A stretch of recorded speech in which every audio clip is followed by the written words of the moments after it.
चौधरी बदल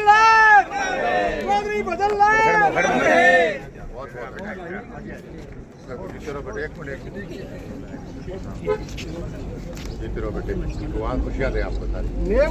डेंगू पद लियाओ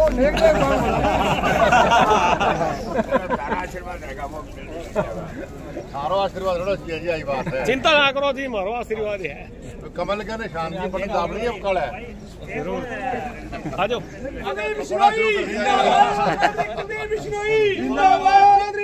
श्री युगर सैन जी, श्री बिरड़ा, श्री संतलाल जी दिगड़, श्री बलदेव सिंह जी, श्री सुरेश जी खटक, श्री गुलशन जी Popli, NPS news के संचालक नरसी प्रजापत जी, प्रदीप कौशिक जी, रोहतास डेलू जी, डॉक्टर रोहतास जांगड़ा जी और मंचासीन सभी सम्मानित नेतागण, प्रेस के साहिबान, बुजुर्गों, माताओं, बहनों, नौजवान साथियों, प्यारे बच्चों, जिसने दिन रात यही सोचा कि हम हिंदुस्तान को दुनिया के नक्शे पे सबसे ऊपर कैसे लेके जाए, उस व्यक्ति का अगर कोई साथ नहीं देता है तो वो अपने परिवार का और देश का भविष्य देखना नहीं चाहता।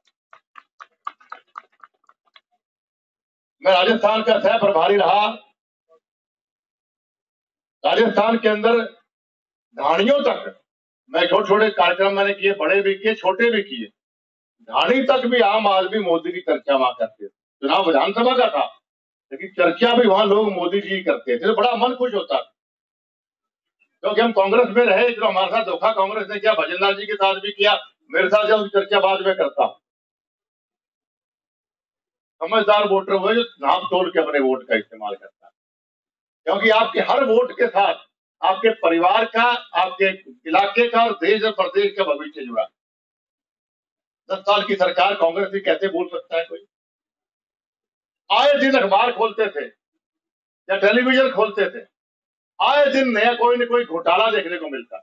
आप गवाह हो इस बात के। कभी 2G घोटाला, कभी कॉमनवेल्थ गेम घोटाला, मतलब कभी ताबूत घोटाला, मतलब घोटाले ही घोटाले कांग्रेस पार्टी को देखने को मिलते। तो क्या आप कांग्रेस, उसी कांग्रेस को वोट देकर दोबारा घोटालों में जाना चाहते हैं? ये सोचने वाली बात। और 10 साल की मोदी जी की सरकार को आप देखिए, देश को कहां बुलंदियों तक पहुंचा रहे हैं। क्या वो राम मंदिर बनाने की बात थी, क्या 370 की बात थी, धारा 370 की, सर्जिकल स्ट्राइक हो, या पीएम आवास योजना हो, या योजनाएं भरी पड़ी हैं।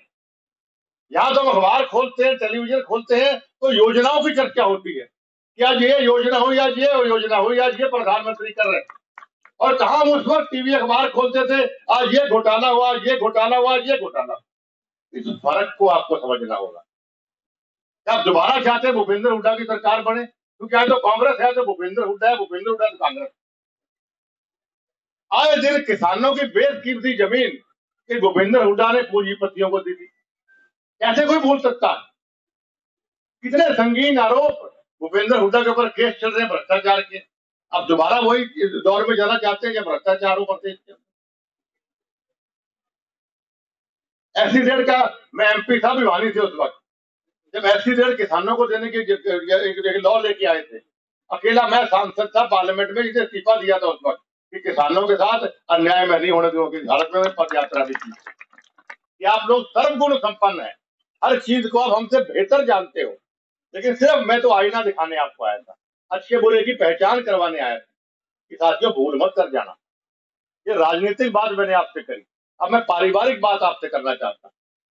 मेरे पिताजी का नानका है, मैं जानता हूँ इस बात को।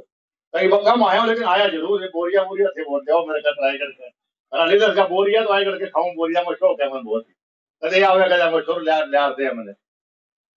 आपने हमेशा दुख में सुख में हर बार हर जगह आपने चौधरी भजनलाल परिवार का साथ दिया, इसमें कोई दो राय नहीं। हमारा चाहे कैसा भी वक्त रहा हो, अच्छा रहा हो, बुरा रहा हो, आपने कभी हमारे को पीठ नहीं दिखाई। इसके लिए भी आपका अभिनंदन, आपका धन्यवाद मैं करता हूँ। चौधरी भजनलाल जी ने जहां आपको कहा आपने वहीं उनको उसी व्यक्ति को आपने आशीर्वाद दिया। उनके स्वर्गवास के बाद आपने मुझे आशीर्वाद दिया। चाहे वो अखिल भारतीय बिश्नोई महासभा की बात हो, राजस्थान में चुनाव के अंदर भी जहां जहां जिस इलाके के अंदर मेरे को भारतीय जनता पार्टी ने भेजा, 27 विधानसभा के अंदर में मेरी ड्यूटी लगाई, उसमें से 22 हम जीत के आए। 1 का साथ बिश्नोई समाज के और लोगों ने हमारा दिया। और आज भी मुझे समाज धर्मवीर भाई का फोन आया, जेपी जलाल जी का आया फोन मुझे, और पार्टी की तरफ से भी है कि आपको इस इलाके के अंदर भी आना है। तो मैंने कहा मैं जरूर, आशीर्वाद भी हो जाएगा, इस बहाने थोड़ी चर्चा भी हो जाएगी गांव के। बाकी वोट तो जो भजनलाल परिवार है, भजनलाल परिवार के साथ मुझे मैं थारों से हमारा रही बात है। तो साथियों, आज जो मैं आपके बीच में आया, एक उम्मीद से आया हूँ, एक विश्वास से आया हूँ, जो हमारा पारिवारिक रिश्ता कई पीढ़ियों का है, उस रिश्ते के लिए मैं आपके पास आया कि साथियों भूल मत करना। जैसा भाई रणधीर ने भी आपको कहा कि जितनी ताकत आप मुझे दोगे उतना ही ताकतवर आप लोग हो। जो इतिहास गवाह, आपने चौधरी भजनलाल जी को ताकत दी, उन्होंने कई गुना वो ताकत आपको वापस करी। जैसे बहादुर शर्मा जी ने भी आपको बताया, या वो बस स्टैंड की बात है या और विकास की बात है, चौधरी भजनलाल जी ने नौकरियां रोजगार तक यहाँ पर दिए। क्यों, कैसे दे पाए वो? क्योंकि आपने उनको ताकत दी, और वो ताकत कई गुना वापस उन्होंने आपको। आज अगर आप मुझे ताकत दोगे तो ये आपको कई गुना ताकत वापस मिलेगी। अगर मेरे कड़ावे में हलवा होगा तो प्रसाद अभी बरतूंगा आपने कि मेरे हलवा कड़ा खाने तो प्रसाद खाते दूंगा आप लोग। तो एक उम्मीद से उन्होंने भेजा, और वो उम्मीद मेरी आप लोग हैं। उन्होंने मुझ पे उम्मीद करी, मैं आप पे उम्मीद कर रहा हूँ कि अगर आप मेरे कहने पर भाई धर्मवीर जी को भारी मतों से यहाँ से जिताएंगे, जब यहाँ के ढोल खुले और ऊपर रिपोर्ट जाए मोदी जी तक कि देखो भाई नीलम के इलाके गाँव, दीवानी इलाके के गाँव के लोग या लोहारू के जो मेरे साथी हैं, उन लोगों ने भाई कितना प्यार, कितना स्नेह, कितने मन से आशीर्वाद चौधरी भजनलाल परिवार को एक बार फिर दिया, तो मुझे और ताकत मिलेगी नहीं मिलेगी? एक अच्छा नेता आपको इस इलाके के अंदर जेपी दलाल जी के रूप में मिला है, आपको उनका साथ देना चाहिए आगे विधानसभा के अंदर। और धर्मवीर मेरा बहुत पुराना मित्र है, अच्छे टाइम बुरे टाइम, बीच में थोड़ी गलती से हुई थी एक बार, लेकिन फिर हमारी दोस्ती होगी दोबारा। तो दोस्त मेरा बढ़िया है भाई। धर्मवीर को आप कुलदीप बिश्नोई समझ के, अपना भाई अपना बेटा समझ के एक एक वोट भाई धर्मवीर जी को देना, ताकि आपके भाई आपके बेटे की लाज नहीं। आपका बहुत बहुत धन्यवाद। नमस्कार। जय हिंद।